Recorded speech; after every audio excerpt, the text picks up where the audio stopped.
Welcome to Failed Forward, a podcast for professionals who are wondering, how the hell did I get here? Join your host, Rachel Durkan, and me, Donna Miller, as we discuss the messy, bumpy, and often unattractive journey to success. After all, if it isn't hard to do, is it really worth doing?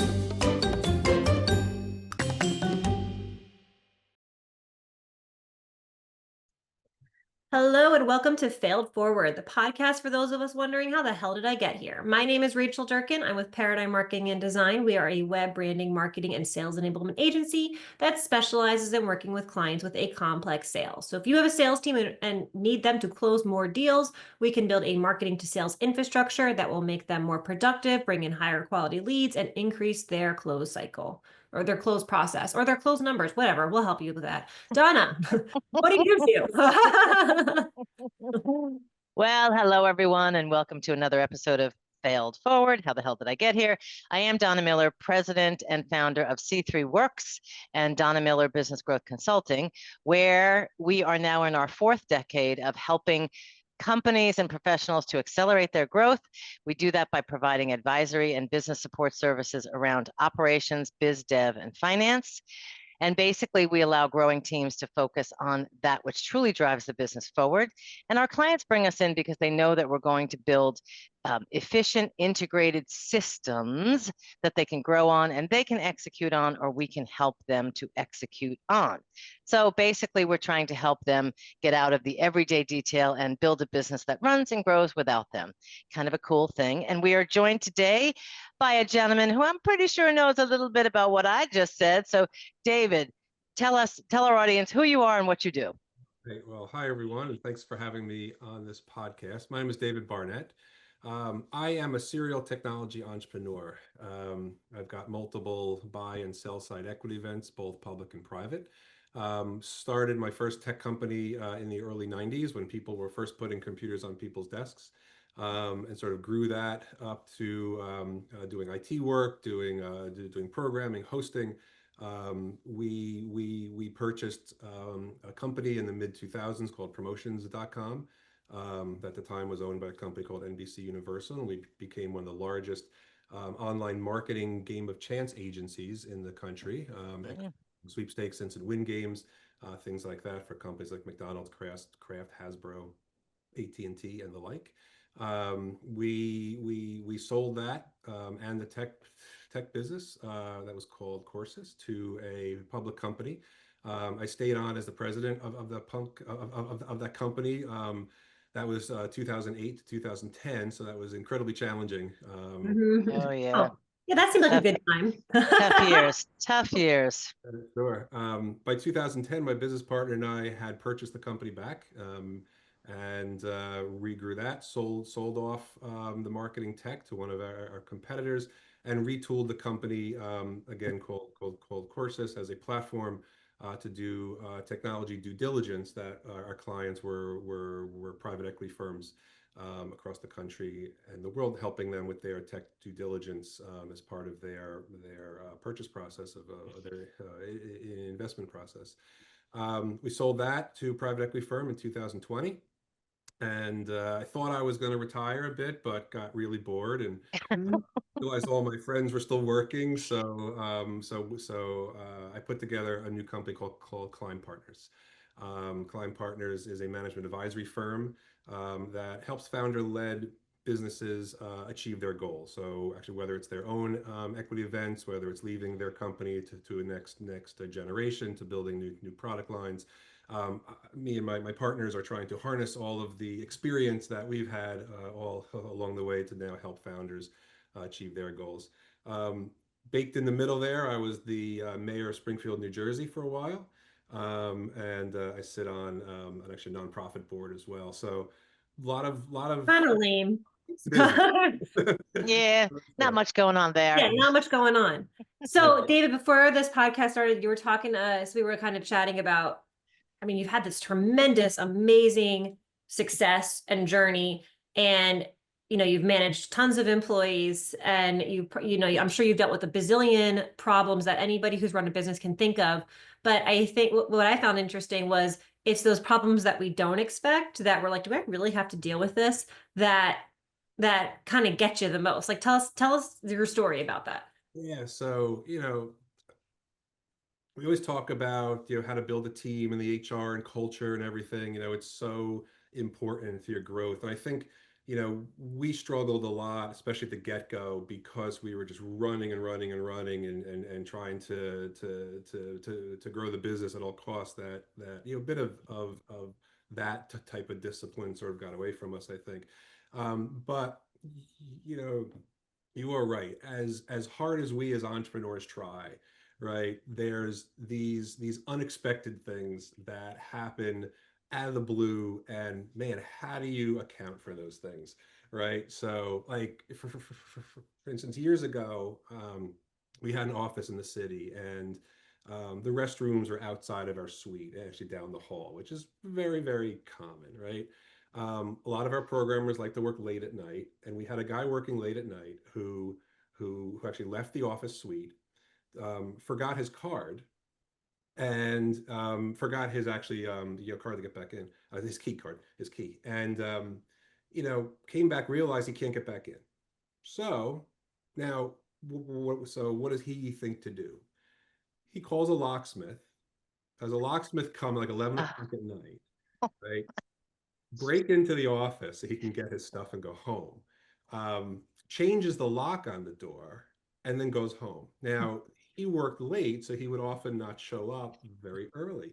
So I'm oh, literally at the doctor's office with my wife on a prenatal visit. This was our first child. And I get a phone call from someone, from one of my other employees. The key doesn't work, or the lock isn't working. I'm like, I have no idea, why. I'm like, look, I know a couple other people will be there soon. Maybe it's your key. No, no, no. The whole company shows up, right? Can't get in, can't get in. I love that it's suddenly your problem. It's like Right. that's I'm the dealing with part. My yeah. problem, Yes, right? that's the So, part. Yeah. okay, what do we do? All right, we go call, I have someone call another locksmith, come and break into the office again, change the locks. About 11 o'clock, that guy shows up and he says, oh yeah, I left my key inside, so I called the locksmith. Now, we were a 24-hour-day support, line. We had 24-hour-day support. He could have just called our help desk, right? Yeah. And said, this is what happened. Called me, called my business partner, called anyone. By the way, this guy was a grad of an Ivy League college as well. We're not Those talking really about smart ones are always really that. dumb too. It's Sure. always that's always the way. Like if you're a Right, genius in one Right. area, your common sense is not always there. So my that is whole it. company is waiting in the office, waiting in the hallway, right, to get in. Like how do you deal with these things? So it's rolling with all of that. I had, so actually every year as part of our culture, we used to have offsites, and I had the whole company here for a pool party here at my house. Um, at the pool party, one of our employees pretty much resigned to my wife. So she hadn't told anybody else, but she was chatting, That's an HR nightmare. she was chatting with my wife. She's, yeah, I think I'm going to leave the company. And my wife comes over after. She's like, who is that person? Because I think she just resigned. Oh my goodness. Here's the thing though. All of these are like they seem like little, like, oh, I couldn't get in. I mean, it's a pain in the ASS, but then you get over it and you figure it out. But or they resigned and but the thing is that all these things as an owner have a ripple effect. You have to now have a conversation with this guy who did that. What is the consequence? How do we deal with it? How do we address it to the rest of the company? Because they see that as a huge inconvenience. How do you deal with the HR issues of this person resigning? Like it's all these things that seem so simple as problems to solve in the moment. First of all, it seems like you're the only one that can solve them because everyone calls you expecting you to know the answer. And you're like, I don't freaking know. And two, now you've got a bigger ripple that I don't think most people address or realize. Is that like, Yeah. am I on the right track?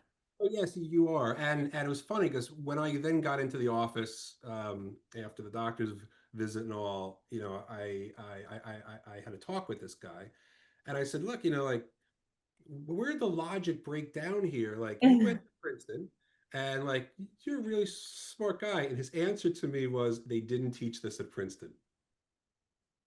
I didn't teach common sense at Princeton. God. Not knocking that institution, but like, I was like, all right, They I don't teach think, that anywhere. They don't. Yeah. They don't. And they don't teach, you know, Well, I mean, in certain circles, there will be, critical thinking. And of course, that's really important. But I think what we face as business owners on a daily basis, the unpredictable and the things that we are unprepared for, they just don't teach you how to, David, you referred to it as I'm scrappy. I've always said that about myself. have I'm to be. scrappy. I figure it out because what's the alternative? So you talked to us a little bit when we were getting ready about being unprepared. Talk to us a little bit about being unprepared and how that showed up for you. Sure. So, so as I said, we were, scrappy company. We didn't have PE funding. We weren't, we weren't going down one of those type of plans. We were, we were business people who were like, we got to pay the rent. We got to pay the mortgage, make sure there's food on my kid's table, whole 9 yards. So, Yeah. so, when you're that type of entrepreneur, yes, you have to be creative, you have to be scrappy, you have to, at least try to have as much process and communication in place you get with everyone, as possible to kind of get through those kind of crazy moments, right? And, we were growing well and we were playing that whole game.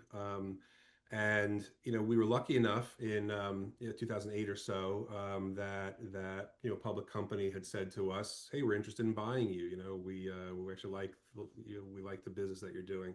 So we went through that whole process and talk about a learning process there. There's Like that. The whole culture shift. Yeah, careful what you wish for, and then you have Yeah. to walk through it. I can do 12 podcasts on post acquisition integration, Mhm. all of that Yeah. culture, the whole 9 yards. So there's a lot there, but I think we were, because of our background and because of our education, the path that we went, having such a major event like all of a sudden being public and having the regulatory scrutiny, Mm, the earnings, right, which you had to make, a board of directors, the other management Mhm. team. We weren't ready for that. The company who we were with had, scrutiny by the SEC. That because of our place in the company, my partner and I were involved in that matter. And so all of a sudden now we're dealing with outside law firms and counsels and so many people and had so many different agendas, right? Mhm. That mm. and here we are as this company that kind of grew up saying, all right, well, I will, if you pay me to plug in your coffee pot, I'll plug in your coffee Yeah. pot. I'll figure out how to get the door open. Like, I got this. Get the door open, and the whole 9 yards. So I think going into such a large thing like that, a huge event for us, Mhm. um, I think the skills and the representation that I think my partner and I needed, right? We didn't even know we needed Yeah. at that point. So, huge challenge for us, in those years was understanding how to grow into being that level company and then being able to Mhm. handle everything from the politics and the agendas and the regulatory and the government issues and the shareholder issue and shareholder reporting and all that 9 yards. And by the way, also being responsible because of certain laws in the past, all the managers of public companies sign things that say, to the best of our knowledge, this is Mhm. true. And not really understanding ramifications of all that. So I would have gone into that whole part of our journey a lot more prepared, a lot more education, a lot more resources. We were lucky enough that by 2010 we were able to buy the company back. Mm. And so Wow. and that was actually a terrific opportunity for us as well, because having come out of that experience, right, now that we're private again, the Yeah. learning of Yeah. gone through the gauntlet there, right, of And during 2008 to 2010, not a bad time to get Tough overhead years. support. Ooh, Yeah. ooh, ooh. financial market, right, was Yeah, just yeah. so Do you, that put us on a good platform, and we actually built the company back up, and we are fortunate enough to sell off part of it and then retool into the due diligence platform and then retool again. So a let lot me of my background is that being scrappy and figuring out what that next opportunity is, right? Mm. I have a question, David, that you're probably one of the few people that could answer because you've been in both worlds. I get this sense and I mean, I was in corporate for a very short time at a very entry level position before I started Paradigm. But so I've been and I worked in nonprofit too. But anyway, so I don't have a lot of insight here, but I get the sense in these smaller orgs, nonprofit, small business, privately owned, everyone has to be scrappy. Everyone has to wear a lot of hats. Everyone has to critically think. It's a different mindset. And I feel like in corporate, you're trained to not do that. Like there's so much structure and bureaucracy, and everyone's job is this little box, and you have to be really good at it, but don't go outside your box. And it's to me, whenever I bring someone in from corporate to Paradigm, like it's a Culture shock. Yeah, culture shock. Is that first, is that assumption right? And second, what are the pros and cons of both of that, like of each area? Yeah, I've had exactly the same experiences, right? So I would ask folks, specifically about what their background was and what their work experience is. Had they been in small business? Had they been entrepreneurs themselves, or were they coming from a large corporate job? We always found that people coming from the large corporations did not work in our business. No, yeah, Because- us right. too. I agree completely. And You just you can't move that fast. Like you It can't was brain. too much of a shift. I'm Mhm. not talking that, I've met and worked with incredibly smart people, right, who are in some of the biggest companies out there, and they're great, and they're creating all sorts of value, and they're well suited for those jobs, right? And they should be there for Yeah. sure, right? In our world, I would say to people, look, I need you to program code, and if the cleaning service doesn't come and the garbage can is full, I need you to take it out, right? And those are the type of people who have succeeded and really been the catalyst for my growth, right? Yeah. Because you are right in terms of earlier, it's like, hey, the door is locked. I actually had a situation once years ago. I came back to the office, and it was like in the spring sometime, so the weather was changing, and the office was crazy hot. And I'm like, why is it so hot in here? And someone said to me, we weren't sure if you want us to turn the air conditioning on. Like I literally wrote in our operations manual, if it's hot in the office, turn on the air conditioning. Yeah, it's kind of like mind blowing a little bit. Right, right. And but what's interesting is as an owner or as a leader, you have to realize there's a place for that guy who can code his ass off, right? And he knows that this is his place. He's really good at it. As long as you have the work for him, keep him in his lane, and he's never going to move. But as a growing business, you really need those people who can think, on in multiple ways critically and pivot. And I find it really challenging to find, to train that, I guess. Like I said, I feel like everyone's so trained to like focus on their one thing in education, in colleges, in corporate environments. There's not a lot of focus on critical thinking. And I think that's a major disadvantage for our younger generation, or all generations, I guess. Right. I do. I think when you have a very, very well specified and well defined business model, right, where you can slot people into the right seats Yes. and say, here's your lane, excel in that lane, and set them up as an A+ player in that lane, then larger company folks, smaller company folks, you can make that work. As we in my journey, we went from putting computers on people's desks to running the largest online sweepstakes in the world to doing due diligence for multi-billion-dollar acquisitions. Yeah. So we pivoted and pivoted and pivoted and pivoted, right? So by nature, we never did have, here's a super well-defined Yeah.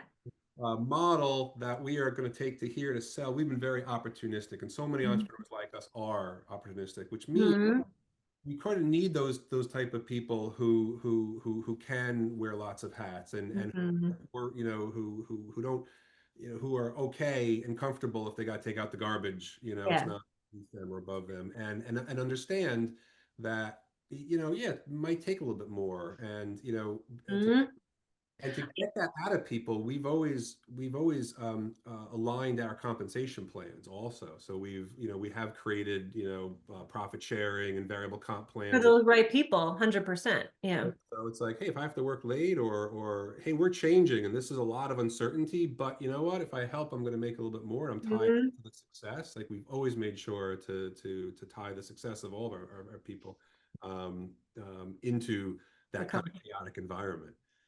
So, David, I could talk to you for 5 hours. This is amazing. And I have more to chat with you about and more questions, but we're running out of time. So, tell our audience where they can learn more about you and your genius. Sure. We can certainly look me up on LinkedIn, David Barnett at Climb Partners. Climb Partners dot, I'm sorry, Climb dot Partners is our website. And would love to talk to anyone if anyone feels that anything I said sounds interesting, or needs help getting them to their objectives, then that's what we do nowadays. Fabulous. Well, with that, it is a wrap of another episode. So we thank you for joining us, and we want to encourage you to embrace the uncertainty and unpredictability and fail forward to get where you need to be. So thanks, everyone. Until next time, take care. Thank you.